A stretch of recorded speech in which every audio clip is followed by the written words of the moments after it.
Altra tappa nei lavori stradali sul ponte di Curtarolo, centrale e strategico per trasporti, commercio e spostamenti privati di tutto il Veneto. La viabilità verrà modificata in vista del 24 giugno, quando il ponte verrà fatto esplodere.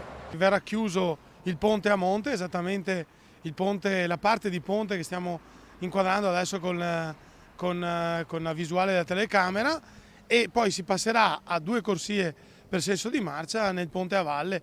Questo periodo, diciamo, transitorio durerà per più di 4 mesi. Doppia circolazione sulla tratta Padova-Bassano per 4 mesi dunque.